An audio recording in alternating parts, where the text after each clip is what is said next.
Hey, everybody, this is Joel. Hi. Hey, Joel.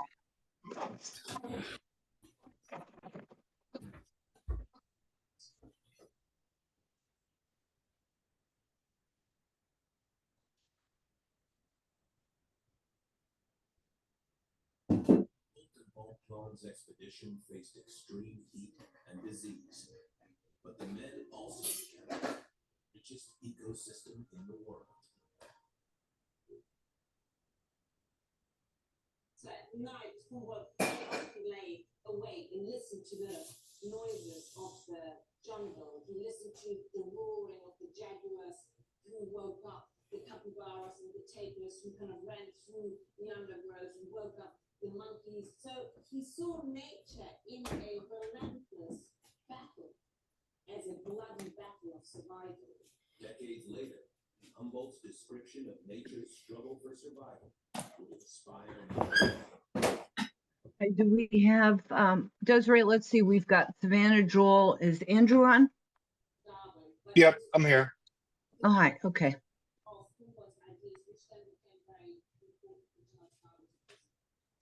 Desiree, I'm thinking of asking everyone who's on to, apart from commissioners and city staff, to put their name and affiliation in the chat. Does that help? Because it's sort of like we can do like a sign-in sheet that way. And then if someone doesn't have their full name on their Zoom rectangle, then there's, for example, there's a Merle. We don't know Merle's last name. And so I think that would be helpful. So I'll announce that once we get going. So it's 1 o'clock. So I think we can go ahead. And if you want to start the recording, I will call the meeting to order. We are recording. Great. I'm waiting for there's the little dot. Thank you. Good afternoon, everyone. This is the Tucson-Pima County Historical Commission Plans Review Subcommittee meeting of Thursday, August 14th, 2025, called to order at 1:01 p.m. And I'll do roll call. Terry Majewski is here. Savannah McDonald. Here. Joel Ireland. Here. And Andrew Christopher. Here. Great, we're all here. Before I go to item 2, I just want to say, for those of you that didn't hear me, please go to the meeting chat, put your full name in and your affiliation. If you're a member of the public just interested in listening, that's fine. Just say member of the public, but I need your full name, especially if your Zoom rectangle with your name on it isn't a full name, and so on. Also, just to point out that we have public comments that were to be received by 5 p.m. yesterday, August 13th. We have commissioners have been provided with those comments by the Historic Preservation Officer. So we are fully aware, and those are posted on the website. So, and I will ask for a summary of those as we move forward. So let's move on to item 2, which is review and approval of the 7/22/2025 legal action report and meeting minutes. Will we be approving that today, Desiree? Yes, if you have the minutes were shared and posted. Right. Okay. I just wanted to double check because that was just a few days ago. Right. So that we all right. So those mean that was even earlier. Our other meeting, we're still working on that LAR. So could I have a motion to approve the LAR for 7/22/2025 as submitted? So moved. Okay, is there a second? Second. Thank you. Is there discussion? Okay, if not, I'll go ahead and call roll. Terry votes aye. Joel? Joel, you're on mute. Aye. Thank you. Andrew? Aye. Andrew? Aye? Yeah. Okay. Yeah, sorry. And Savannah? Aye. Great. That passes unanimously. Thank you. So item 3, historic preservation zone review cases. We review these under UDC section 5.8/TSM 9-02.0 and historic district design guidelines and revised Secretary of the Interior standards and guidelines.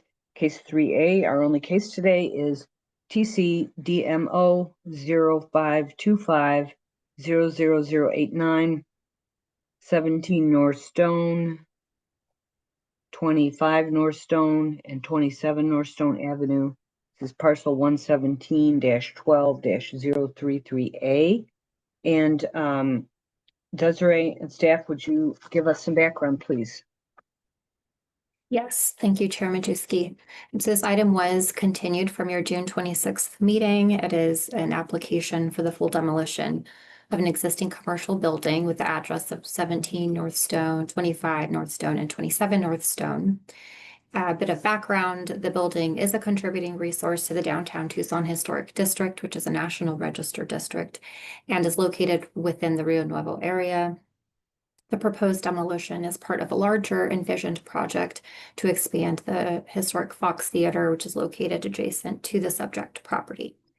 The applicant is the architect, Swaim Associates, on behalf of the Fox Tucson Theater, and they are here to present, but I'm going to provide a bit of background on this process. So per the UDC, or the Unified Development Code, section 5.8.10, approval for the demolition of contributing historic properties that are listed in the National Register and within the Rio Nuevo area is determined by mayor and council. Prior to mayor and council's deliberations, the Planning and Development Services Director, as well as PRS, or the Tucson-Pima County Historical Commission's Plan Review Subcommittee, are required to review the application and forward their recommendation to mayor and council.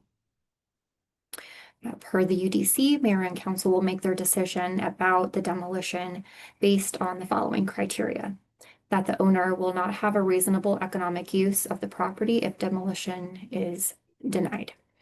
The demolition application requirements for the property include an analysis of reasonable economic use, as well as a replacement plan.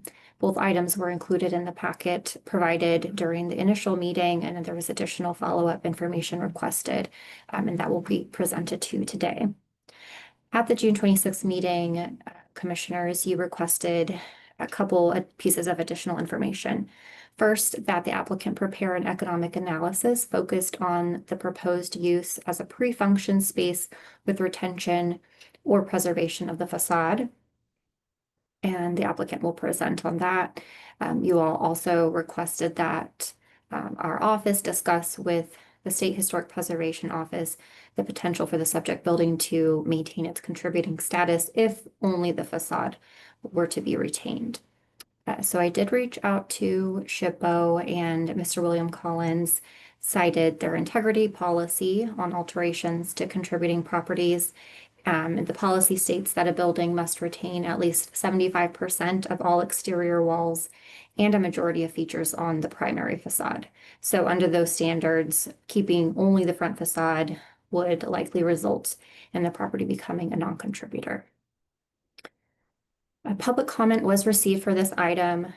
Since the last meeting, only one additional email was received, and that came from Ken Scoville, who had previously commented. So in this latest email, he reiterated his opposition to the proposed demolition. And the original set of emails that we received, there were 4 letters opposing demolition and 6 letters supporting demolition of the building. So with that, I will pass it over to the applicant, Michael Becker, from Swaim Associates, to present the additional information. Okay, before you start, Michael, Desiree, so today we're simply we're weighing in on the demolition request, correct? Correct. And what we have received so far on the preliminary design, I mean, I think they'll be talking a little bit more about, their pre-function space and all that, but normally I mean, it's sort of a little bit out of order. Are we to take sort of the plan for the space after the building is demolished based on preliminary views we've seen of it now? It's not the full design yet, correct? Right. So if, in the case that the demolition permit or application were to be recommended and eventually approved, the actual proposed development that would replace it would come back. So at this point, it's a conceptual plan that is presented, but the proposal would need to come back to PRS because it's within the historic district and the Rio Nuevo area.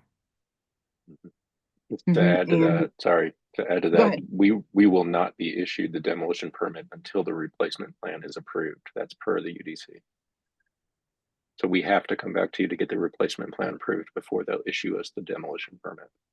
So all we're requesting today is the recommendation for approval of the demolition permit.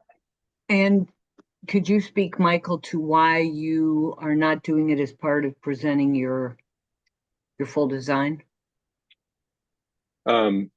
It's quite frankly, it's an economic issue for the Fox. So for us to go through the full design process and basically complete a set of construction documents for submittal is quite expensive. So without the assurance that we can demolish the existing building, there's really no point in moving forward with any design solution. So we do have the concept design solution, and our intent is to move forward with that and continue our public engagement as we move towards submitting our final design. But unless we have some level of confidence that our proposed solution will eventually be approved, then it's difficult for the Fox to expend the kind of money that it takes to complete a building design of this scale. Yeah, and you had alluded to that at the previous meeting, but I just wanted it stated for the record. Correct. I think it's important to ask why that is Yeah. the case.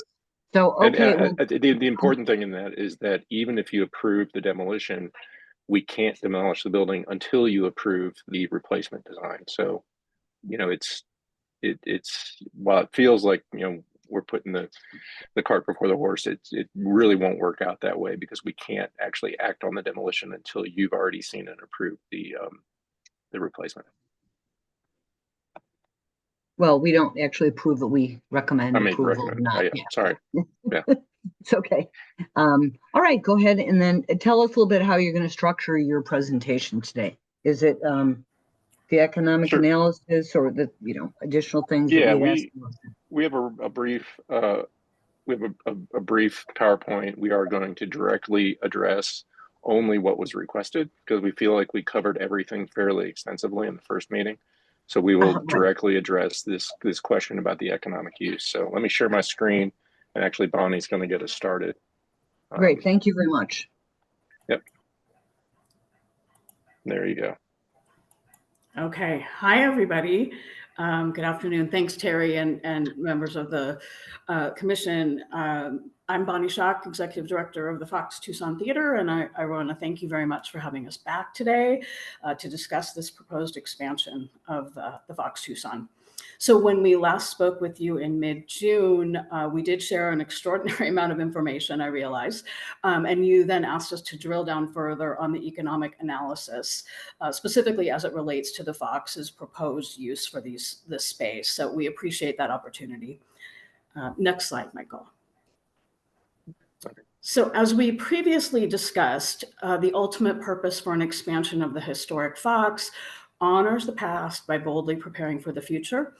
We're not simply preserving a physical building. Our task as stewards of the historic Fox is to ensure it remains active as a community asset, that it is competitive, relevant, and capable of serving artists and audiences for decades to come. And that requires that we adapt. Next slide.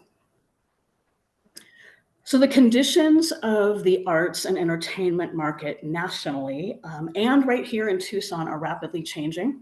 There's increased competition from new and revitalized venues in the market. There's the pending entry of corporate organizations like Live Nation and AEG, and the changing economics of how venues themselves operate sustainably, where it's not so much through ticket sales, but through experiences and concessions and a diversification of revenue streams. So all of this requires that we act not incrementally, but with fierce dedication to the future of the Fox. So across the nation, historic theaters are adapting through expansion to add amenities, expand programming, accommodate sponsors and business partners, improve patron flow, and draw the next generations through our doors. Tucson's growing rapidly, and it is incumbent upon us to grow with Tucson and meet this moment to continue to fill that role. So the properties, as you know, on Stone Avenue that bring us before you with this request represent what is the only opportunity the historic Fox will ever have to expand and therefore to adapt to changing conditions. We are fundamentally place-based, and unlike a typical developer who might simply find another property, for the Fox there is no other location. It's now or never, and it's here or nowhere. So Terry, you had asked us about what we're planning to do today. So our goal today is to walk very briefly through 4 possible paths forward on this specific property. And each of those has a different preservation approach to the contributing property. And we'll focus on the Fox's proposed use as pre-function and event space. So with each, Michael will summarize the architectural and logistical considerations, and I will address the economic analysis that you requested. As a supplement to the economic analysis of the property as commercial retail that you received with the original application, we've since provided you with an operating pro forma and economic analysis report that was conducted by Johnson Consulting. So that study looks at the Fox's proposed use of the site, comparing baseline Fox operations with 3 program scopes for an expansion at the Stone Avenue location. For some context, it was originally commissioned in early 2022 before the Fox purchased the property, and was updated in late 24, early 25 as new information came into focus. We asked the consultants then to reformat it over the past month in response to the PRS's request for economic analysis on the site as pre-function space with retention or preservation of the facade. So the reformatting piece that's just happened includes just a bit more on the 1.5-story program concept, which correlates most closely with what we would be calling an adaptive reuse preservation approach to the contributor on Stone. The 2.5-story program concept in that study relates directly to the replacement plan that we're proposing. And also those 2.5-story program numbers are consistent with what we had assumed might be possible with a facade-only retention preservation approach to the contributor. So once we've gone through a summary of each scenario, we'll conclude with a side-by-side look at the numbers themselves. So bear with us to get to that moment. Now, with that said, I do want to say that, of course, the Fox is a nonprofit organization, and for us, the calculus of profit and loss necessarily includes impact analysis. A healthy financial model is a priority in so much as it supports our ability to deliver confidently and effectively on our mission. It's not an end in itself. So for this reason, in our analysis of each scenario's cost benefit, we'll address both the dollars and cents and also the gain or loss as it relates to community benefit. So I'm going to turn it over to Michael now for a brief review of the overall context and the underlying critical space needs for the historic Fox. Thanks, Bonnie. Yeah, thanks for seeing us again today. Certainly, appreciate your patience and the time you spent on this. I know it's a complex little puzzle we're solving here, so thank you for your attention. Just quick review of kind of where we're at today and why we're here today. So within the context, the building is within the Downtown Historic District. It's comprised of 48 contributing structures.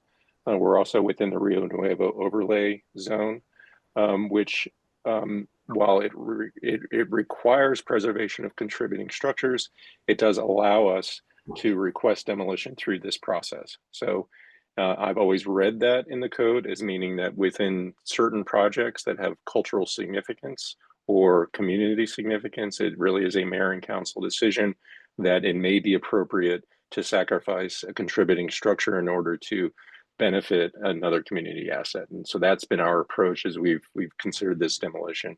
I want to reiterate something we said last time. We did not, the Fox did not purchase the property, nor did we become involved with the property assuming demolition from the start. And we spent the better part of the last 2 years investigating this site and looking at all of our options to try and basically meet all the needs of preservation for this property, for the Fox, the financial future of the Fox, weighing all of these considerations. And it really came down to when we boiled down all of this information with everything that we discovered, is how we came to this decision to make the request. So again, this was not our knee-jerk reaction. This has been through 2.5 years now of very thoughtful consideration, and hopefully you've seen that in the quality and the quantity of the content that we've been providing.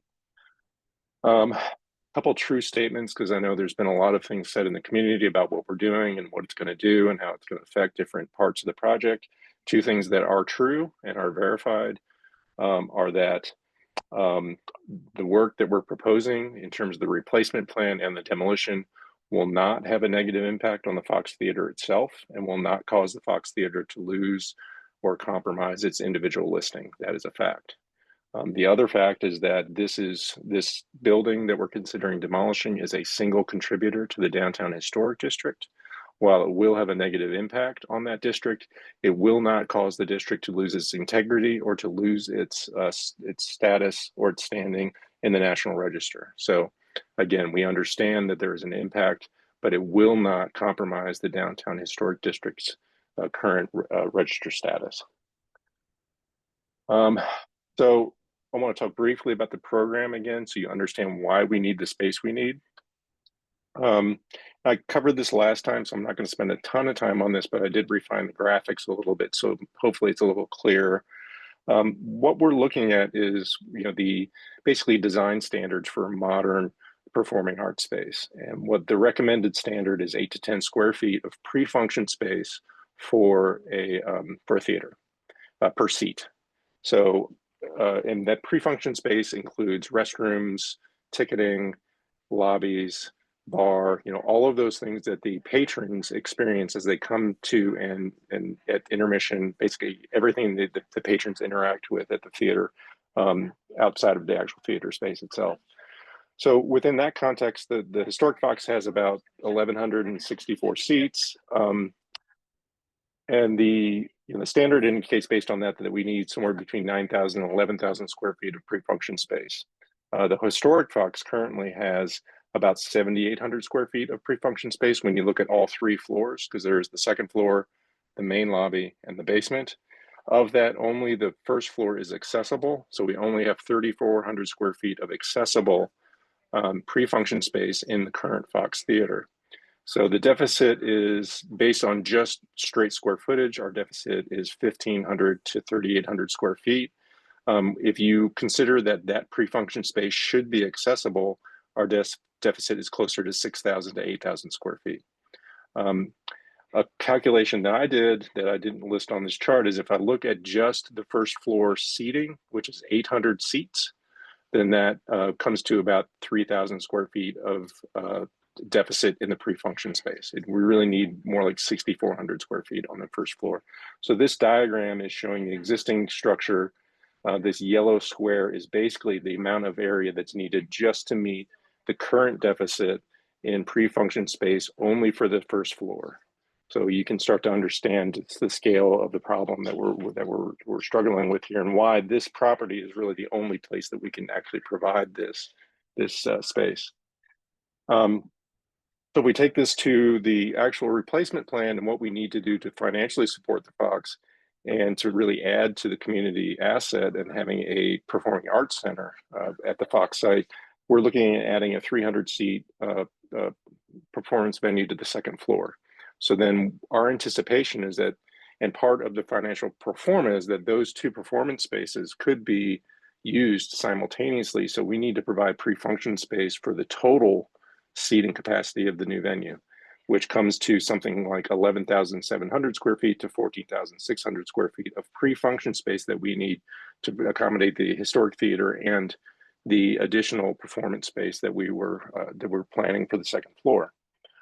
So the proposed replacement plan then creates 4,700 square feet of fully accessible space on the first floor, 1,000 square feet on the second floor. We're adding an elevator to make that accessible as well. There's some other reductions, but at the end of the day, the proposed design is providing about 13,500 square feet of total pre-function space, with about 11,000 square feet of that being accessible. So in our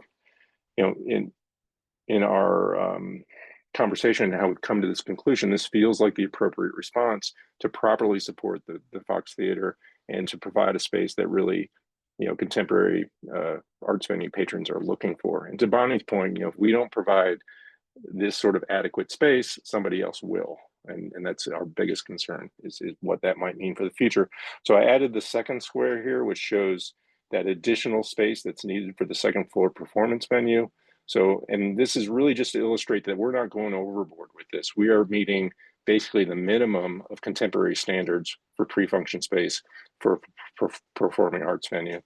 The green space you're seeing at the top of this would be back of house space. So that's receiving, storage, freight elevator, egress stair, things like that. So that's why we're not including the entire, but we do need the entire building to be able to provide the space that we need for the proposed uses.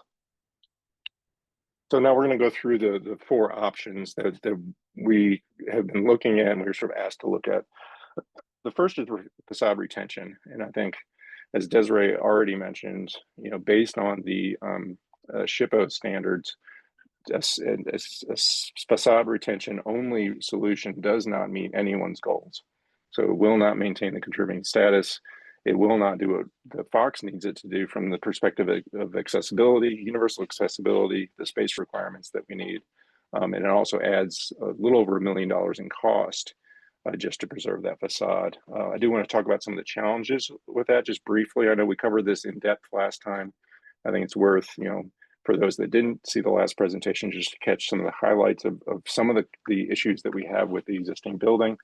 As we've had some time to really investigate it, the existing building is really comprised of 4 separate buildings that then had a unifying facade applied to it in the 1960s. So they're 1905, 1910 buildings that had a modernist renovation done in the mid 60s.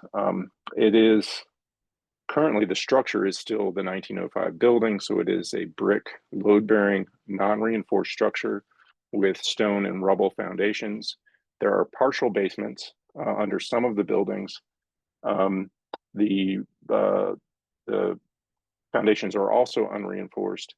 The roof structure is wood trusses. And the biggest concern, which again I covered in detail last time, was the undocumented facade modifications that were made in the 60s and subsequent to that. Changes have been made to this building up until as recently as 10 years ago, and many of those were not documented. And I think I showed fairly clearly there are some serious structural compromises that have been made. So this structure, the original brick structure, has been seriously undermined in the modifications that have happened since then. And when we talk about just the logistics of the facade retention, to look at these 3 diagrams, you have the existing building. The middle diagram kind of shows what needs to be removed for us to build the new building and keep the facade, and then the new structure that needs to go in to support the existing facade and to support the new building. I did also in the last meeting discuss the foundation system becomes much more complex because we need a deep foundation system that we can cantilever beams off of to be able to work around this existing facade to maintain it. The existing, some of the other logistical challenges are simply that we need to replace the entire foundation system underneath the existing facade. So we have to basically, remove the stone and place concrete as we go. So there's expense and a challenge to doing that. We need to brace the unreinforced masonry walls. We are creating an assembly occupancy building under the code, which has much higher seismic standards and other requirements. So the bracing of the existing building is going to take a great deal more work. We need to repair and reinforce the 60s modernization because of the compromises that were made when they actually applied some of those finishes And some of that, I'm not sure whether there's enough integrity left in the existing building that we're going to be successful with that. The existing shade structures are failing. If you look at them, they are definitely sort of drooping towards the street. The drain for those is actually against the building. So those have already significantly begun to sag. And I would, our structural engineer is advising us that we need to remove those, re-engineer them, and reinstall them if the intent is to keep those. The basements will need to be removed and placed, engineering fill placed in there. And then while we're doing all this, we have to brace the existing structures and keep them in place and drill caisson. So we just feel that the logistics of the construction activity aren't going to really support being able to retain the facade in a realistic way. And back to sort of, you know, the request you had for information on what Desiree shared, even if we do all of this, it's not going to maintain its contributing status anyway. So in a certain sense, we feel it's, you know, we can just take facade retention off the table at this point. Yep, sorry, I was on mute. Okay. Thanks, Michael. So, you know, as Michael was saying, when what we shared with you in June, this particular preservation approach had been our presumed solution, and it was estimated at the time by Sant, based on our 60% construction documents and assuming that everything went well and was actually possible, that it would be a $1 million plus increase to the roughly $14 million construction budget, or 7.2% minimum increase. Then, of course, separate from financial considerations, we really, as Michael said, have taken this option fully off the table because it's neither feasible to achieve, it'll compromise key project goals related to accessibility, and as we've recently learned, it won't actually retain the building's contributing status. So it doesn't feel like it's something to pursue any further. So, Michael, I'm going to turn that back to you. Great, thank you. The next option would be a full adaptive reuse of the existing structure. We've investigated this quite thoroughly, and there's some challenges to that as well. You know, using the existing building, I think the first challenge is if we completely retain the entire existing building, we don't feel that it's feasible to be able to provide the second performing arts venue. We don't think we can get that second theater built above the existing building in a way that won't compromise the existing building. By the time we get in there, get the equipment in there that's necessary to install the foundations that would be necessary, again, to support an assembly occupancy space above an existing building, we're probably going to tear down 75% of the building to achieve that, and we'll lose its contributing status anyway. In addition to that, what it takes to do that is we just feel will undermine and compromise the existing structure to the point where, you know, a full adaptive reuse, allowing us to provide the second performance venue simply is not feasible on this site with this construction. So the next option for adaptive reuse is to take that second performance venue off the table, and that's what Bonnie was mentioning earlier with the 1.5 story scheme that we talked about, where we would try to use the existing buildings. We would still tear down the corner building, be able to provide the elevator and accessibility to get to the second floor of the existing Fox, but we would not have that second performance venue. It also creates some logistical challenges where we don't get the contiguous spaces that we're looking for a true open lobby pre-function space that would have a natural flow and connection into the historic Fox Theater. This kind of line number 2 that you're seeing here. And then the existing buildings, you know, it's a series of small storefront buildings that are not only sort of disjointed in their own spatial relationship to one another, but sort of floor levels and everything else are disjointed and inconsistent between the buildings. So at the end of the day, the adaptive reuse, it doesn't get us, one, the capacity that we need for revenue generation. It also does not allow us the ability to provide the accessibility that we've discussed on Stone Avenue. And we haven't really talked about that much, but that's still very much a concern of ours, that we want to see and be able to provide a fully accessible drop-off on Stone Avenue for people to access the theater. And we simply can't provide that if we maintain the existing building or the existing facade in place. Okay. So thanks, Michael. In terms of adaptive reuse, of course, we could no doubt come up with something really interesting inside these buildings. But as Michael's saying, it's inconsistent with the type of space use that a performing arts center really requires. And the construction realities of this scenario do limit it to that 1.5-story program model, which would deliver added square footage, but it'll eliminate the bulk of the revenue generating and mission-based program elements that are really fundamental to the Fox's proposed use. I also here want to take a minute to acknowledge the point made by several of those who submitted public comments that it's possible to, and it has been done before, to achieve really great outcomes with adaptive reuse with a building like the Fox or something next to the Fox. So Mr. Stratford noted that it successfully happened 20 years ago in the renovation of the current Fox, when several historic buildings were incorporated in service to the operating needs of the renovated theater.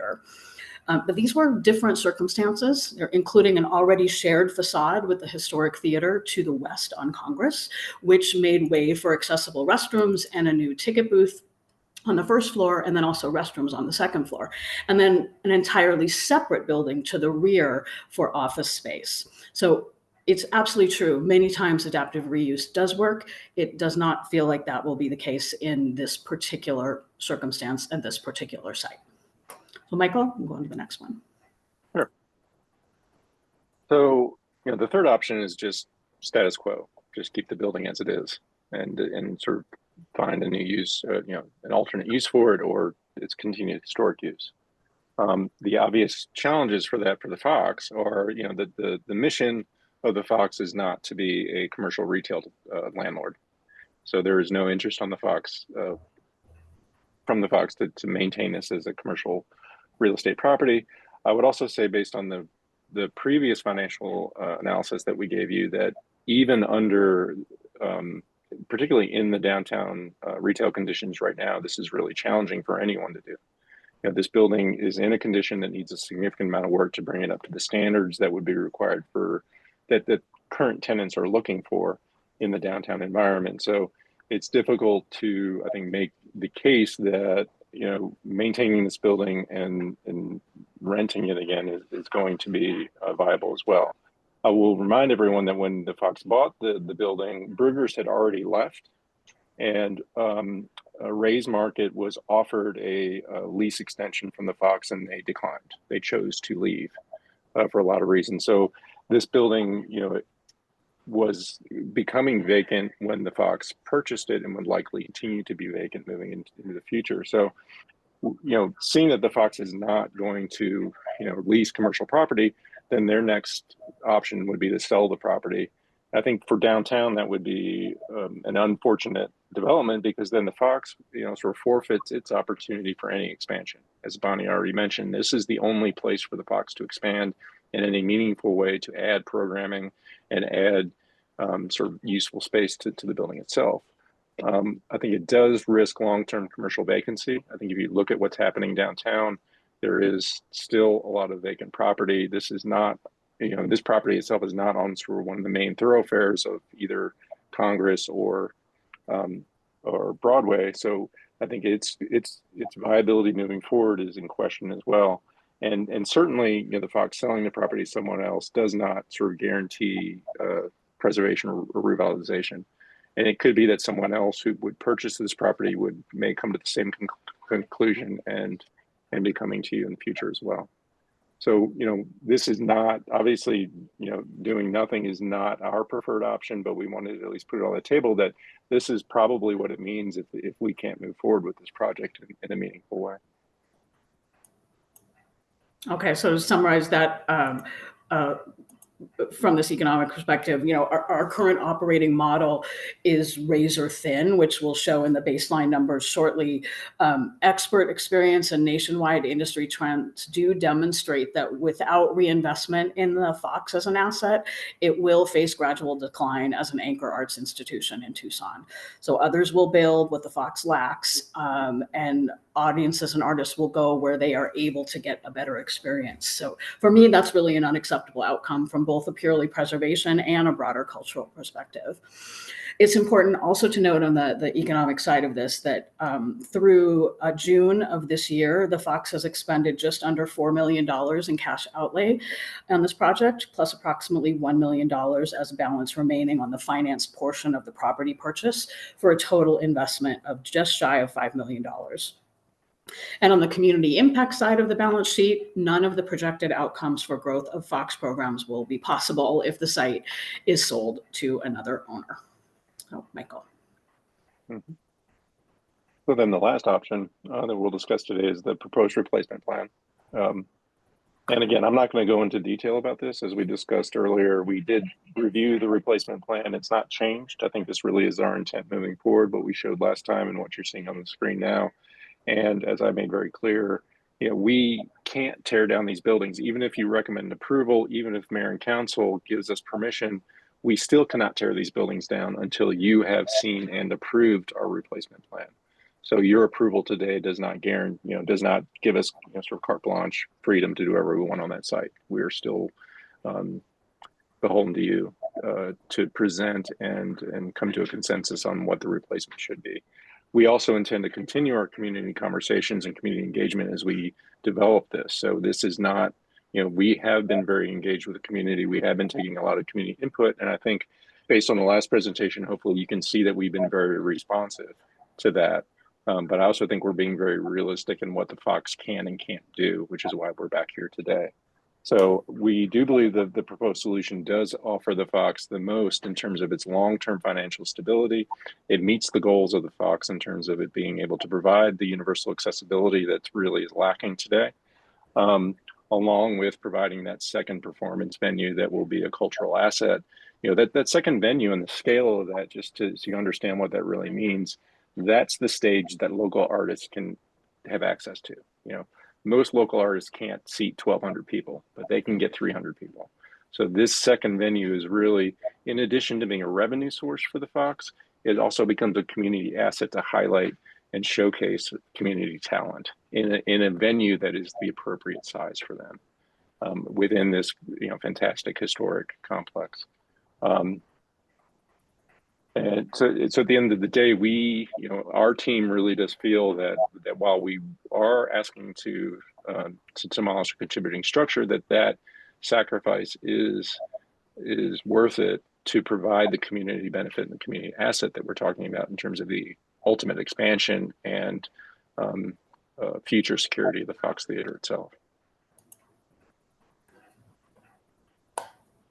So I think Michael summarized it really well. These are the goals of the project. This is what we feel like will meet those goals of the project. And so in terms of economic analysis, the next thing I'll do is in just a second is move on to those side-by-side things. And of course, the social and cultural analysis really is that, this gets us the outcomes that we're hoping to achieve for our overall impact in the community. So next slide. So here's the side-by-side. On this slide, we're summarizing the information from Johnson Consulting's extensive report. In that baseline column on the left, you can see that the Fox's current operations are extremely tight. And even when we're hitting attendance goals for the shows that we bring and doing extremely well, physical constraints of the facility limit our ability to build those diversified revenue streams. And we struggle and regularly fail to fund depreciation. And that is no small concern for an organization with an individually listed property to care for. So that it's a significant concern and we need to resolve it. The center column represents the 2.5-story program model of our proposed replacement plan. So Johnson's study projects the new amenities and multi-purpose spaces here will allow us to nearly double days of use. It'll increase overall participation by 67% and bring in significantly higher rental income, as well as increased concessions that are connected to our performances, plus added new catered revenue commissions for the Fox, as well as that revenue actually a huge portion of that revenue also going to our local restaurants and restaurateurs. So the expanded nonprofit programs, including added youth and local regional artist support that Michael was referring to, that isn't currently possible, will also in this model grow philanthropic investment. The new spaces will attract sponsorship dollars, and the overall operation of a robust multi-venue facility will deliver a healthy bottom line that also meets expanded program demand and the expectations of modern audiences. I should note that we've not included a separate pro forma line column for a facade-only retention approach, as that program model essentially presumed similar amenities to what you see here in this 2.5-story model, but we've really rejected that as being viable for meeting either preservation or logistical possibilities. The third column projects the potential with a 1.5-story program where a second performance space would not be possible and where the lobby space is more disjointed, as we've just talked about. So here you see there are increases in all revenue and expense categories. However, the bottom line is actually worse than the Fox's current model, all while sacrificing the programmatic and mission-driven gains that the Fox is really seeking. So the bottom line in this scenario is that the Fox will not meet its goals for the project and really cannot justify the necessary investment in the site's development. So I'm going to stop there, and I hope that this analysis of each of these approaches gives you the information that you and others felt was missing previously. For us, all of these interrelated factors have really led to the logical conclusion that demolition is the right course of action in this very specific set of circumstances. And we strongly believe that expansion of the historic Fox is the highest and best use for this site, and respectfully ask for your recommendation of approval of the provisional demolition permit. I'm happy to answer any questions you have. Okay, Bonnie, thank you very much. Who would like to start with questions? Terry, this is Joel. I'll begin here if I can. Okay, thank you. Go ahead, Joel. At the introduction of this presentation, you said there's a conceptual plan of what goes there. Can we see that again? If I saw it, or we have it to put up there now? Was it that last slide?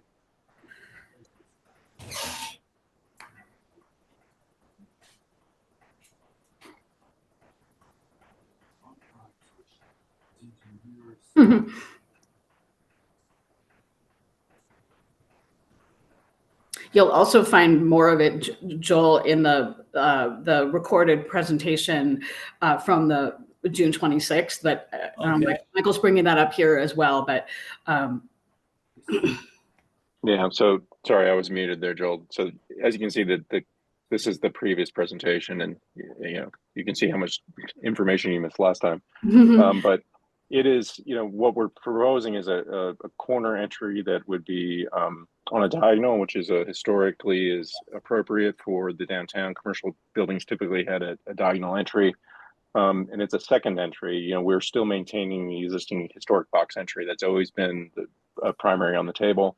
You would come in, but with the new entry, you would come into the lobby, into the bar, and then there's a single opening through from this lobby bar area into the historic lobby, and then you would go into the historic theater itself. The accessible drop-off that we were talking about is what I'm showing right here.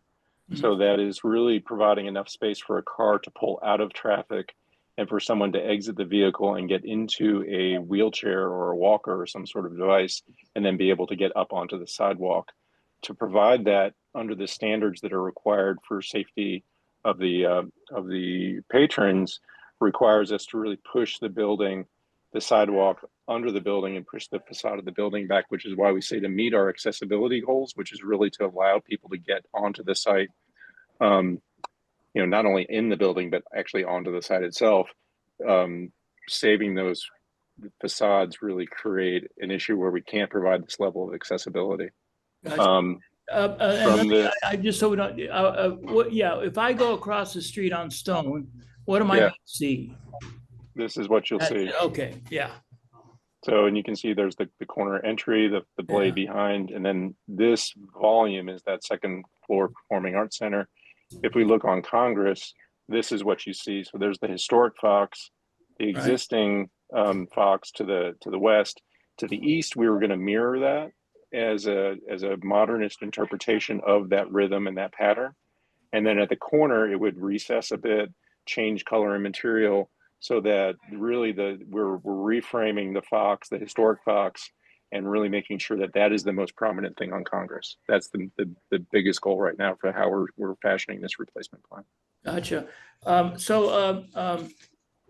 Another question is, you refer to a couple times to, competition. Somebody else is going to come in. Who is that? What are you thinking there?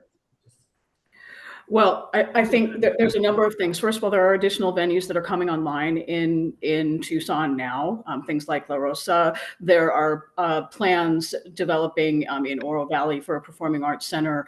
And the market in Tucson is a booming performing arts market.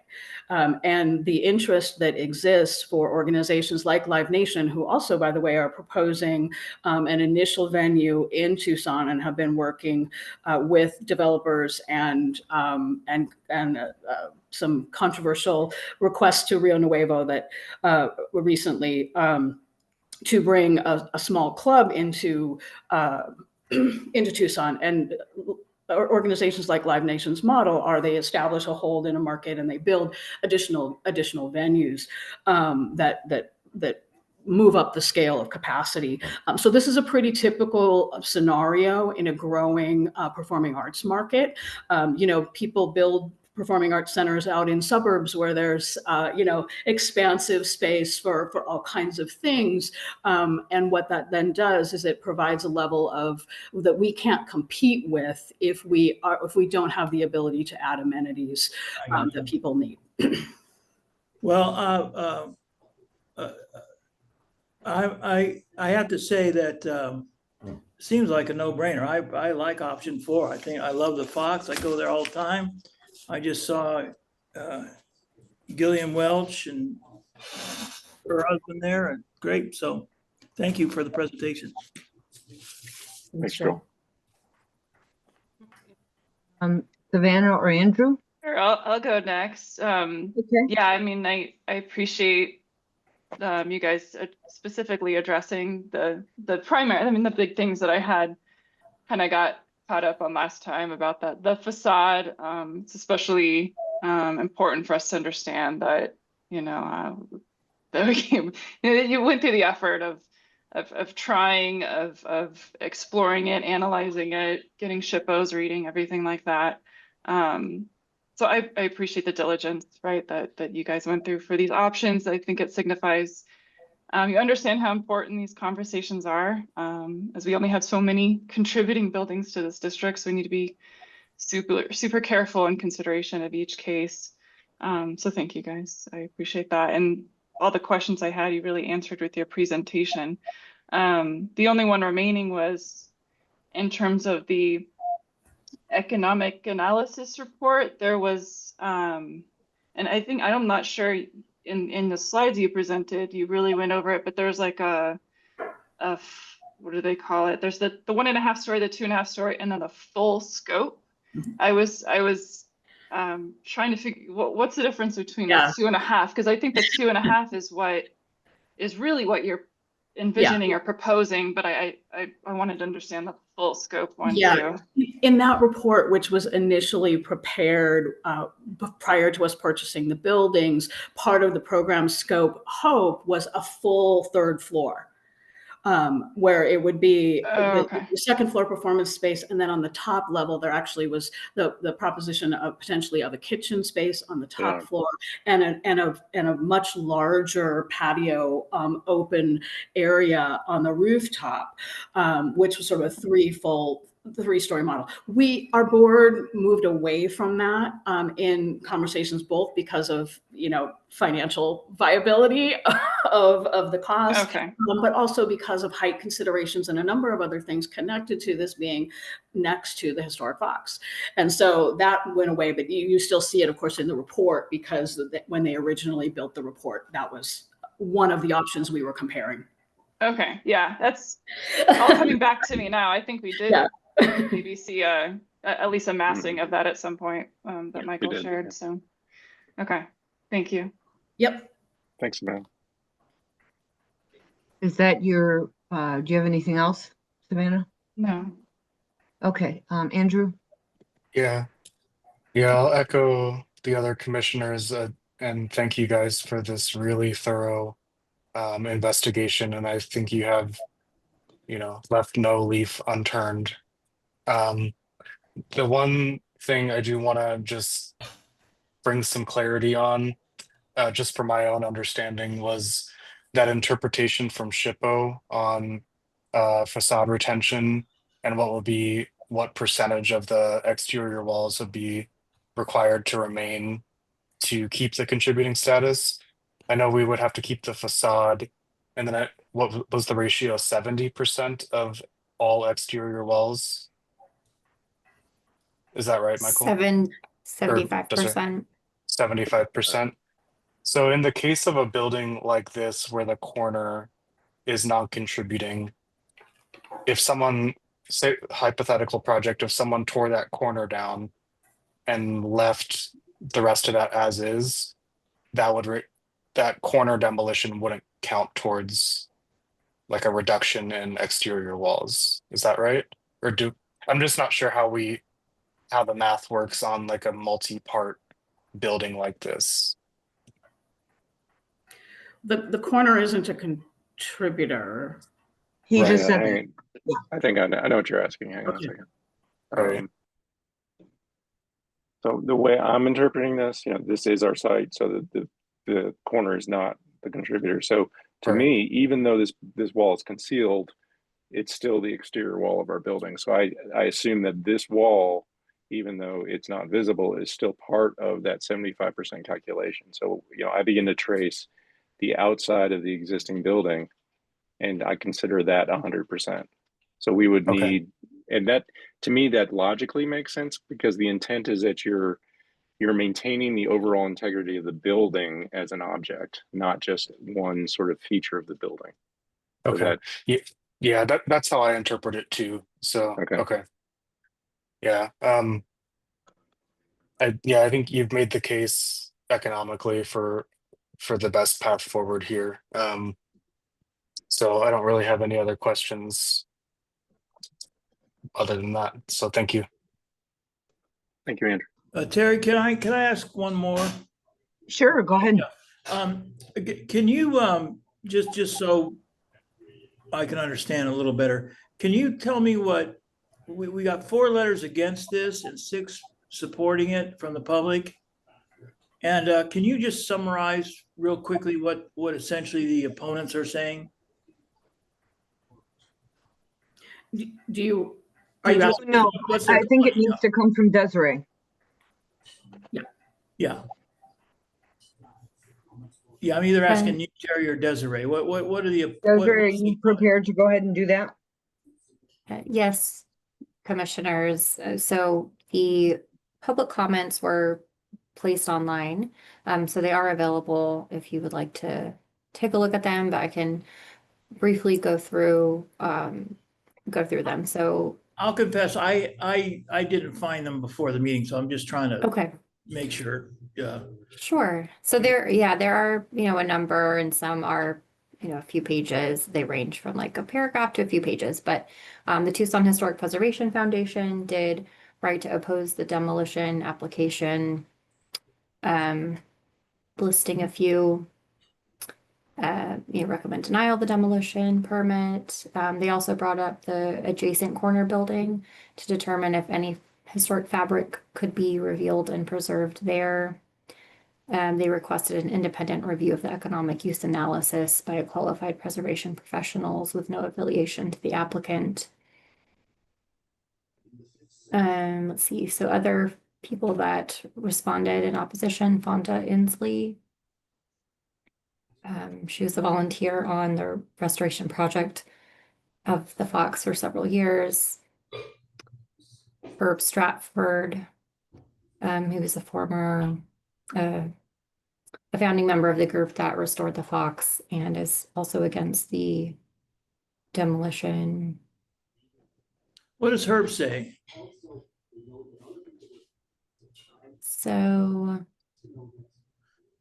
it's about a page long, but let's Briefly, yeah, just see. Yeah.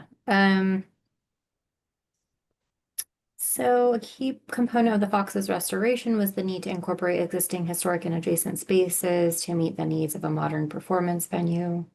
To those ends, we acquired the front Congress-facing space, which was formerly a retail shop for restrooms, etc. In both cases, they incorporated the historic properties without tearing them down. This is possible again for the Fox. He's worked on other projects across the country where there was a need to add space to a theater. And in those examples, they worked to preserve historic fabric while adding needed amenities.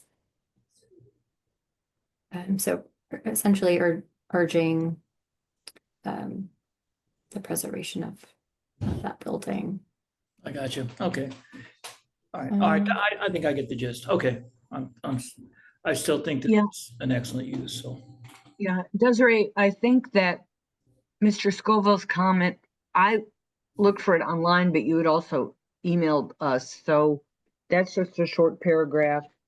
Can you read that one to just summarize it? Because I think there's an interesting point to discuss here. Sure, let me pull that up.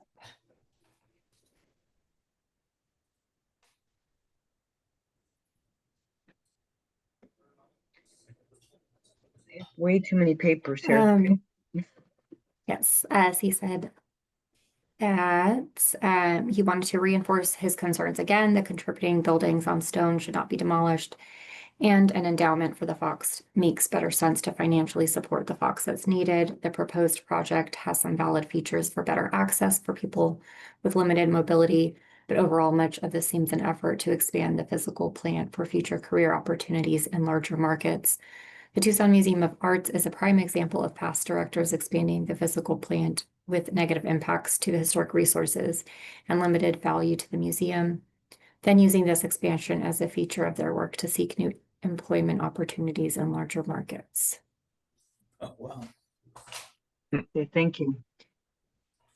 And I mean, there were, Go ahead. Oh, go ahead. Go I ahead. was just going to say briefly, just to round out, finish the, there were also letters from Southern Arizona Sports, Tourism, and Film Authority to support a demolition downtown Tucson partnership to support the request, and the Fox Tucson Theater Foundation Board to support.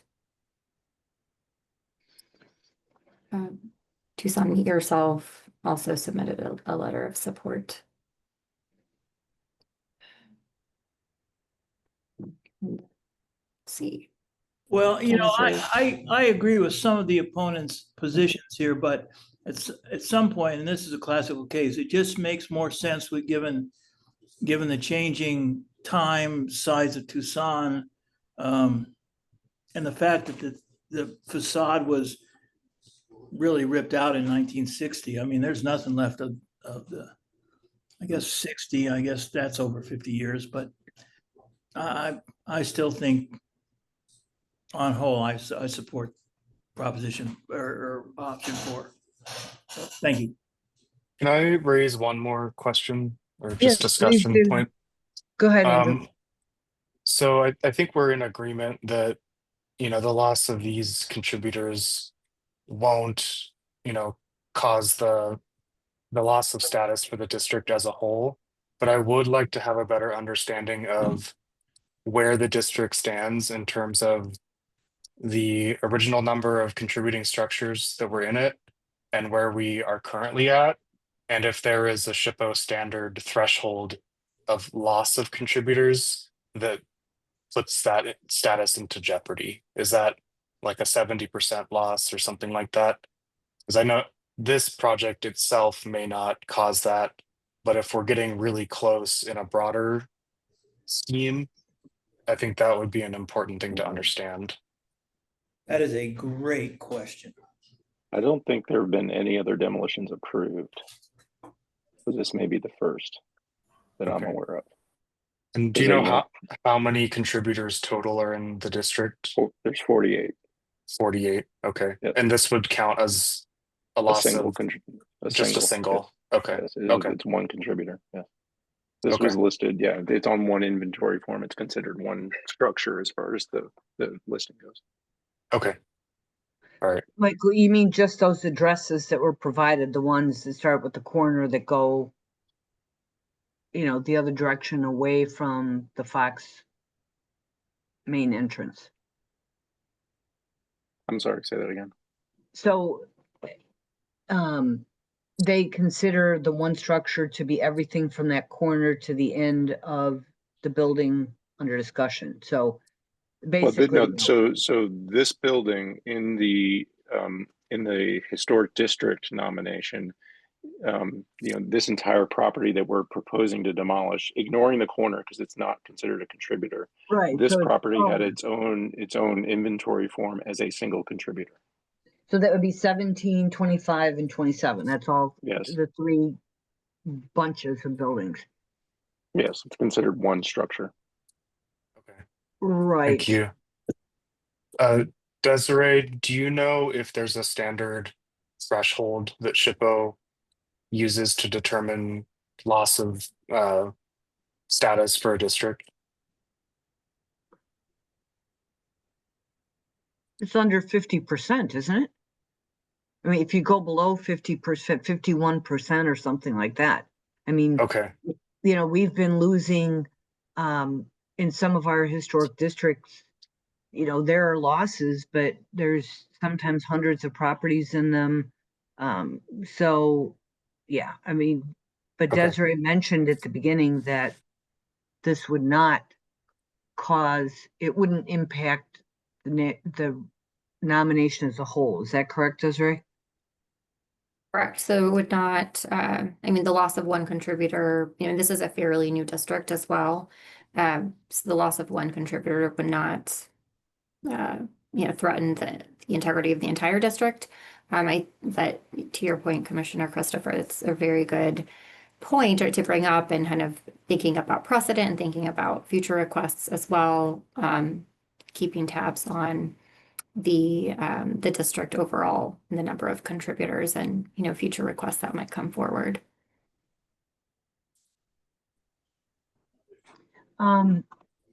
There's another point I want to make. We're not taking questions, but really from the public. But I wanted to see what Ian Milliken had his hand up. I didn't see that until now, Ian. You're on mute. Yeah, no, sorry. I just wanted to clarify a little bit on the districts. So with SHPO, a lot goes into it because you have to look at the period of significance. So for the downtown Tucson Historic District, it has a broad period of significance that spans, several decades. And so you need to not just look at the number of contributors, but which contributors play into what years of the of the period of significance. Makes sense. So from a standpoint of the numbers in this specific property, you'd want to know how many contributors the downtown Tucson Historic District has that are of the same relative age as the subject property to really understand and evaluate the loss of that property against the district. I see. Thank you, Ian. Yep. And I don't think we have that Does Ian information. know the period of significance? What is the period of significance here? I don't have that in front of me. It ends in 1968. I think starts in maybe 1900. I can't remember the beginning of but yeah, as Ian said, it's fairly broad. Yeah, without the numbers in front of me, I would venture to guess there's a lot more buildings in that later, Yeah. the 60s category than the earlier part. Yeah, 1900 to 1968. Okay. Is there a table in that? Are you looking at the nominations, Savannah? I was looking at the report from Westland that we saw last time. It's kind of in their introduction. I think on the city website that nomination should be posted. Sometimes nominations don't really have useful tables summarizing things like number of properties per decade or anything like that. But I don't know if someone could pull that up. Yeah, so I just pulled it up and confirmed what Savannah said. It's 1900, 1968. Contributing buildings convey 20th century character of the progressive and modern periods related to the historic commerce and architecture in downtown Tucson.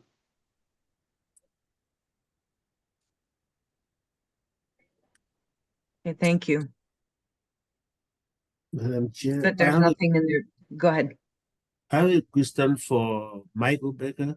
You kept saying that you will not do demolition until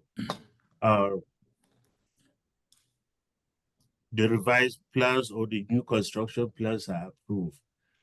Do you want them to tie this to that statement?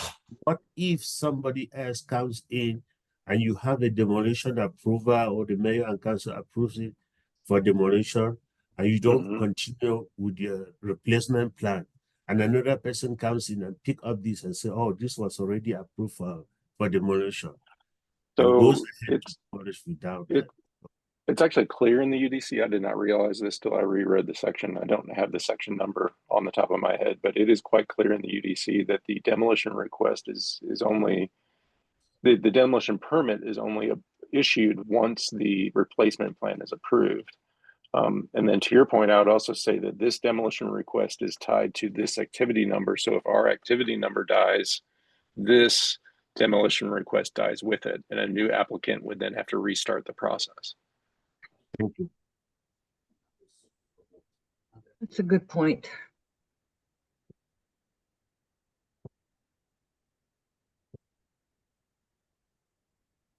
I did want to mention a point that Commissioner Scoville brought up, Mr. Scoville, about how Tucson Museum of Art had made use of buildings on their campus, but this is really not a campus. These aren't separate.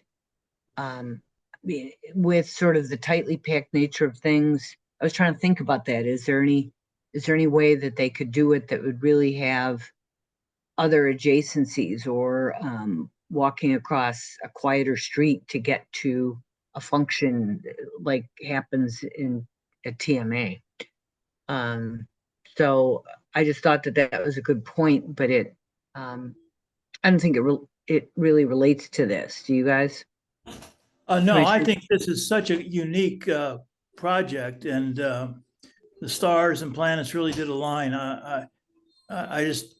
It is so unique. I don't think it provides any precedent for demolition or anything. This is just a completely unique circumstance, and you don't want to tear down things without serious consideration, but when you add everything up, I still think it falls in favor of keeping the Fox, which is really the historical anchor there in that downtown area. I mean, there's nothing else more prominent. If you can think of something, let me know, but I can't think of anything. So I think it's completely unique. You know, in the past, when we've had to do things like this, you know, while we lament the loss of a listed historic building, and this should not be considered. This was considered on an individual case basis, and you know, it's very interesting to think about. I mean, it's not a fair thing to say there are X numbers who supported demolition and X that didn't, because they fall along pretty similar lines. I mean, you know, Downtown Tucson Partnership and things that, you know, should be considering the historic nature of downtown, but they're um, you have very different interests here, even though they may actually have some interest in, you know, and support of historic things. Does that make sense? Mhm. And I think, you know, Michael, you and the Fox have been very, you know, very savvy about, you know, public outreach, and which is somewhat interesting to me. It's, you know, all people that your meetings are going to be, well, maybe we'll work out donations. I don't know, but it just seems like you know, it was happening really during sort of discussion of what was, you know, really thinking through this. So there, you know, that maybe raised public support of the project. I mean, it is a very difficult thing because it, you know, we all want to see downtown succeed, because those of us that have been around downtown for over 30 years, it wasn't succeeding for a while. And so, you know, I'm kind of torn, but yeah. Barry, Yes. I did. Again, we're not going to take any more comments. We have your comments. No, I just wanted to add to the discussion now. Well, I don't, we're not Okay, taking okay. public comments here. Thank you. Thank you. I tried to bring up your points. Yeah. So anyway, commissioners, how do you want to, PRS members, how do you want to? I mean, I'll proceed? move to approve, this is Joel, I'll move to approve the Fox's Would you want request to add that, do you want to add that other language that I suggested? to tell me what it is, I'm sorry. Well, we regret, well, we will regret, you know, having a listed historic building demolished, and that there shouldn't be a precedent, you know, and it has to be, what is the wording exactly we should use, Desiree, for, you know, we recommend approval of X if that's the way we go, pending approval of the replacement plan? Yes, you could recommend approval of the provisional demolition application. I think that gets to your intent. I mean, that's inherent to the process in the UDC though, right? So if we want to Yeah. reiterate it, I think it's okay, but I'm not concerned that it won't go that way. But I think it's important to say provisional so that people, you know, are reminded of that, that don't Yeah. understand the process. And, you know, I really want it, yeah. Yeah, So- I understand what you're saying. You want, in other words, it's Michael Taku's comment that this project's tied to the future plans of the Fox Theater and otherwise, and it's a unique situation with little or no precedential value because it is so unique. Something like that, some capture language like that. Is that what you're getting at? Me, yes. Yeah. So, all right, let me try again. Well, can we, I had some other conditions maybe to discuss too. Sure. Can somebody the- write these down, or you could make the motion? I'm glad to, go ahead. Yeah, I'll just talk it through real quick and then we can Sure. think about wording, but there were some good points I think brought up, or some strong points brought up in the Tucson Historic Preservation Foundation letter, in that and I think through what we've seen, the analysis from Westlake and some of the exploratory demo, that we don't really know all the layers to this onion. So I would like to see, if and when demolition occurs, that would be done in kind of a methodical manner, so that we would have some sort of better understanding and documentation of the different eras of that building, that even though we're losing it, we would gain that broader understanding that might help us going forward on future cases in this district with similar you know, remodels over the years. Would that be okay? I agree with your concept, but it's way over my pay grade, so you could I get think the wording. I think the language could just be that, demolition would be careful and methodical to document unknown or previously unknown conditions or something like that. Are you thinking, Andrew, the corner building too? Because I feel like that letter had brought up potentially something to be learned about that building. Yeah, I mean, I think that there's nothing to be learned in that building. We have extensive photographic documentation that Okay. any Yeah. character defining feature, the corner's gone. And it has Yeah. been for some time. Okay. yeah. And commissioners, I'll just add that the item on the agenda is that corner building is not on the agenda. So Right. the motion would need to pertain to the specific building. Yeah. So we couldn't include the corner building, but But your intent, Andrew, is really that we just, if we find something that we document it clearly, and we can certainly include that, because we are going to have a HABS level documentation that we'll submit, so we can include that information with the HABS documentation. Yeah. Okay. And is that, Michael, is that already part of your, I mean, should that be mentioned, the documentation? It's required. Mm-hmm. Because it's listed, okay. Yep. Okay. Are there more, do you have other things you want to add, Andrew? No. All right, well, I'll defer and I'll beg my fellow Commissioner Andrew to help us out here with the motion. Oh, thanks, Joel. Sure. Okay. So something like that, while we regret the demolition of a contributing historic structure. Building. Sorry. I recommend approval of the demolition request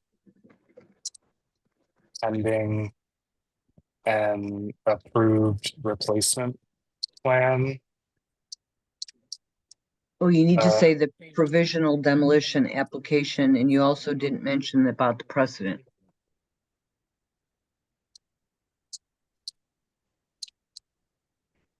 I recommend approval of a provisional demolition of the provisional demolition request pending an approved replacement plan, and that this should not be construed as precedent for future demolitions. Yeah, with that part in the front that, while we regret whatever wording you put in. Okay, so while we regret the demolition of a contributing historic building, I recommend approval of the provisional demolition request pending an approved replacement plan, and that this should not be construed as precedent for future demolitions in the historic district. And I would actually change request to application, provisional demolition application.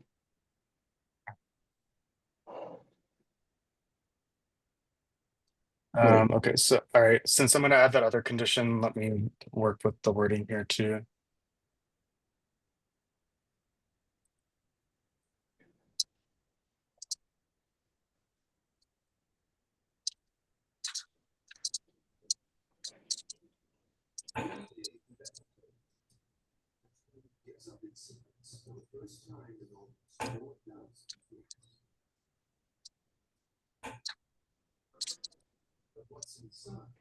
Terry, may I make a suggestion for the commissioners in this motion? Sure. This idea of precedent, the suggestion is, instead of making it in the negative that this should not be considered precedent, at least Commissioner Ireland had mentioned the unique situation, make it a positive and a statement of why this is an exception for demolition. And I think Commissioner Ireland had some comments on that. Because I think it's going to be hard for a future PRS to look back and understand from that statement why this isn't a precedent. But if the commissioners state a unique value of this specific case, I think it spins it in the positive and can therefore, a future commission can look back on this. Just a suggestion. Thank you. That was my thought, that it has a unique and unique set of circumstances that rarely come together, and Fox is such an important anchor to downtown. That was sort of what I was talking about. Yeah.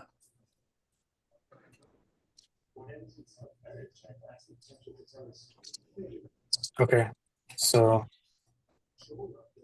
is it okay as that this case is a unique situation and should not be construed as precedent for future demolitions in the historic district, or do we want to get rid of the should not be construed as precedent part and add some specific items about why it's unique? Yeah, I think we should say, open it by saying, we regret, that we look seriously upon any request for demolition, because we regret the demolition of any contributing structure or building. But this, given the completely unique circumstances in this case, and the importance of Fox Theater as a historical anchor of downtown, we're going to approve conditionally approve the application for demolition, pending the receipt of replacement plans, something like that. It's Okay. provisional. We can't use conditional. Oh, Yeah. I'm sorry, provisional, yeah. Yeah, once we get the wording, I have a question, but let's hear the wording as it's developing. Sure. Well, that was that's what I was, how I was stating it, as Ian said, trying to do it sort of. No, yeah, I think those are good additions. Yeah. Are you working on those, Andrew? Yeah. Thanks, Andrew. Yes. Yeah, I thank you. appreciate that. I just can't, I think I'm getting it. Traces of hieroglyphs may be the archaeologist's best shot. So it is. If they can be a tool, a good chance that you might find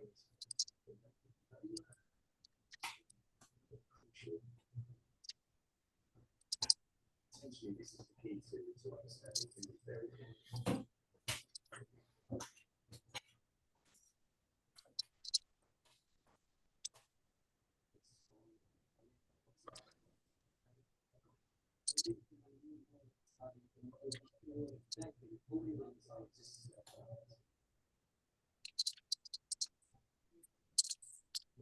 Okay, so this is the draft. While we regret the demolition of any contributing historic building, I move to recommend approval of the provisional demolition application pending the following conditions. That per the UDC process, a demolition permit shall not be issued prior to the approval of a replacement plan. 2, that this case is a unique situation given the importance of the Fox Theater as a historical and cultural anchor of downtown and should not construe precedent for future demolition requests. And 3, that any demolition be done in a careful and methodical manner to allow for documentation of historic features not currently visible. Okay, second. wait, that's good.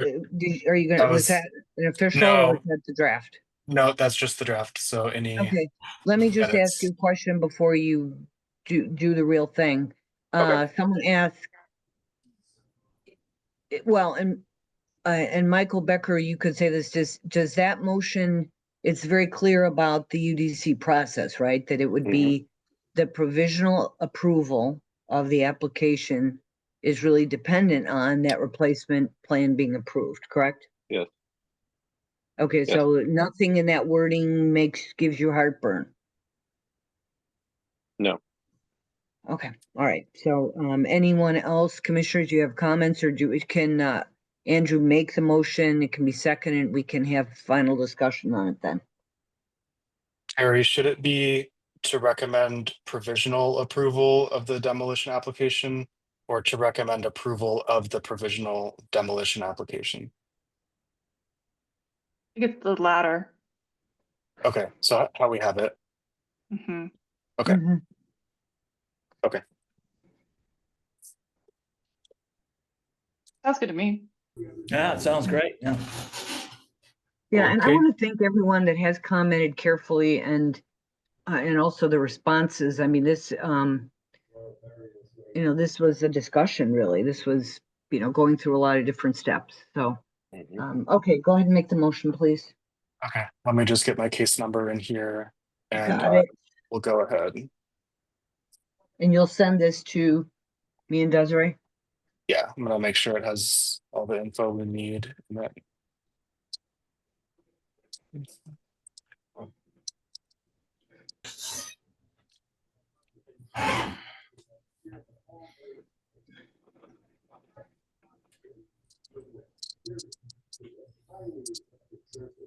Do I need to include the parcel number in the motion since it's part of the item number? And then I would. Okay, yeah. So there's no confusion. Okay. Alrighty.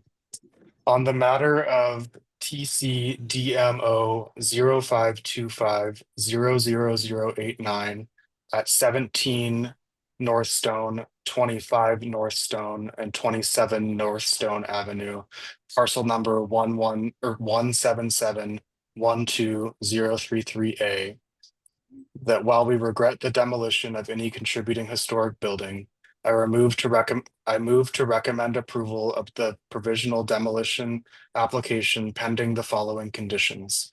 1, that per the UDC process, a demolition permit shall not be issued prior to the approval of a replacement plan. 2, that this case is a unique situation given the importance of Fox Theater as a historical and cultural anchor of downtown and should not construe precedent for future demolition requests. And 3, that any demolition be done in a careful and methodical manner to allow for documentation of historic features not currently visible. Is there a second? I'll second that. Okay, I have a question. You had said parcel number 177. It's listed on the agenda as 117. Which is it? 117. I will accept your amendment to the motion. Okay, Yeah, thank me you. too. Yeah. We just want to be sure that nothing wacky Yep. happens. Yep. Okay, is there further discussion? Okay, if not, we are ready to vote and we will start with Joel Yes. and Andrew. Aye. Savannah Aye. and Terry votes aye as well. Andrew, thanks for your help on that one, man. Yeah, good job. Yeah. Thanks Thank you, everyone guys. for the discussion, and I think we gave it a thorough think. Appreciate Alright. everyone's time and attention. I know this was, it's a difficult conversation, so I appreciate everyone's open-mindedness and really hearing us out, because I think we're all on the same team, I think, at the end of the day. So thanks again. Oh, absolutely. Sure. Absolutely. That's Yeah. great. Yeah, Great So job. Mike- taking so much time to examine this. Yeah, Thank you and so I much. look forward to seeing, we all look forward to seeing the replacement plan. And I just want to say I'm really glad you toned down that corner, because I might have a heart attack. And So- we'll keep working on it, Terry. Thank you. Okay, thanks everyone. And Thank you. do you have any questions about the process for No. Desiree or Michael? No, you're good? We're good. All right, thank you. Thank All you right, all. Good luck. Thank you.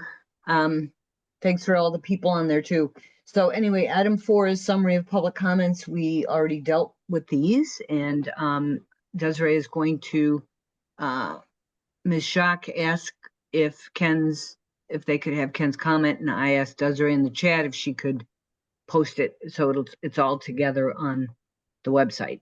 Yes, I can do that. Great, thank you. Item 5 is future agenda items for upcoming meetings. Our next regular meeting is scheduled for August 28th. So we will have a 2-week vacation from PRS. Is that actually true?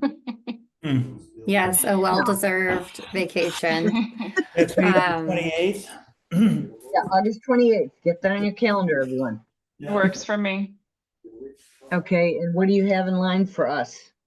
Desiree? So we do have a number of items in the queue. I don't want to give specific addresses just because we need to double check, confirm with applicants' availability and whatnot. But they're, pretty standard reviews, ADUs, the 724 North Second Avenue should be coming back before you soon. We do need to they resubmitted. So that was the home in West University with some of the accessibility upgrades that you may recall. There were pretty significant comments on those plans. So assuming those requests were addressed in their new plans, that could potentially come back to you. There's a metal carport. There's also a request for a courtesy review of the Teatro Carmen ticket booth and entry doors. So, Terry, I would like to meet with you at some point soon so we can kind of talk through the agendas, but we have enough for the next 2 meetings at least. So we are kind of, there's a little bit of a backlog happening, but I think we should be able to get through the next 2 meetings. Well, PRS members, do you feel that the meeting we had this past Tuesday, we had 4 on there, but some of them were relatively short. Did you feel that went okay? We made it under, Savannah, you usually have to leave by 3 o'clock, right? Yeah, I think it was fine. Felt Yeah, fine. and Desiree and I try to not like put 4 cases on there that couldn't be possibly discussed in 4 hours. So we really try. So we'll try that again. And it's really hard for me. Like, I probably have to take a vacation day for all the meetings this week. It was a lot. Well, I could stay up till midnight, but no, just kidding. All right, well, that sounds good, and you'll probably try to get the agenda out, in about a week or less, Desiree, so we can work on it. We get them out, trying to get them out about a week beforehand. So yeah, the 21st, next Thursday would be our goal to get the agenda for the following Thursday. Why don't you send me your thoughts, or we could maybe have a quick meeting tomorrow or Monday or Tuesday. I mean, whatever you want to do. Okay. Because I've got some work interviews and stuff I have to do tomorrow. So, yeah, and then we can just sort of play with that before you start asking people if they can be there, and have some backups. You know what I'm saying? Yeah, that sounds good. We can connect early next week if that works for you. Yeah, that sounds good to me. Thank you. And thanks everyone. If there's nothing else, and we didn't put our normal thing on there, for process improvements, but I'm wondering, let me know when you put together the draft LAR. I think that asking people to do kind of a little sign in on the chat, it was really helpful. And I think I got most of the answers by pestering people continually, and no one else saw that but me. Well, that is helpful. Yeah, that was helpful. Yeah, and I think that's the way. Sorry, we skipped over the, that section we usually have on the Tuesday meeting. We deferred it to this one, but I don't see that on this agenda where we talk about minor reviews and all that kind of stuff. I don't know. Yeah, we can't, it's not agendized, so we can't talk about it. Okay. But I mean, Desiree could email us if there have been some emails because Andrew volunteered for one and Joel volunteered for one. So is that correct, or am I making that up, you guys? No, I think that's right. Yeah, and I think it kind of relates to items or agenda, and they're not necessarily on the agenda, but there are reviews. So if you have questions, I'm happy to answer them. But we are trying to catch up on our minor reviews. So you might be seeing more requests in the next few weeks. One thing we are canceling a few of our advisory board meetings to kind of again focus on our minor reviews in August over the next couple weeks. So we have Michael has come back. He was, gone for a while. And then we have Jason who's starting and diving in. So it's been helpful to have two people now working full time on these. So it's been helpful. Yeah, the only thing, Desiree, if you cancel the advisory board meetings and they're backing up cases by not hearing them, that's kind of an issue, Is that Well, the case? we're only canceling the ones that we don't have reviews Oh, ready. okay. So That's good yeah. clarification. Yeah, and then we are backlogged with PRS, so we wouldn't be able to see new cases until late September. So I don't think, I don't really foresee an issue right now Okay. with canceling a couple of them. All right, and they're probably thrilled too. Just to have a break. I have one review kind of process question issue. I won't mention the specific building because it's not agendized, but like when code violation cases come through and they get continued, how long do they have to come back? Because there's one specifically I'm thinking of that we saw like ages ago, and I drove by the other day, and it's like still the same. So what happens in those code violation cases if they're in the historic review process as a way of abating the violation? Then the code enforcement staff will continue to give them time for them to finish the historic review process. Is there a deadline for the historic review process? Yes, there is a deadline. Okay. Per code, if you're already in the review process, we require 60 days for us to make a decision on every case, unless the case is being continued at the request of the applicant or by the board. So if those cases have been continued, either PRS or the advisory board wants some more information, that stops the time frame.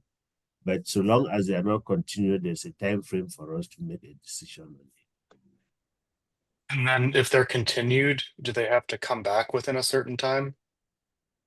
It's entirely up to the applicant to bring the information back to the board. If they don't come back to the board, the time frame does not start moving.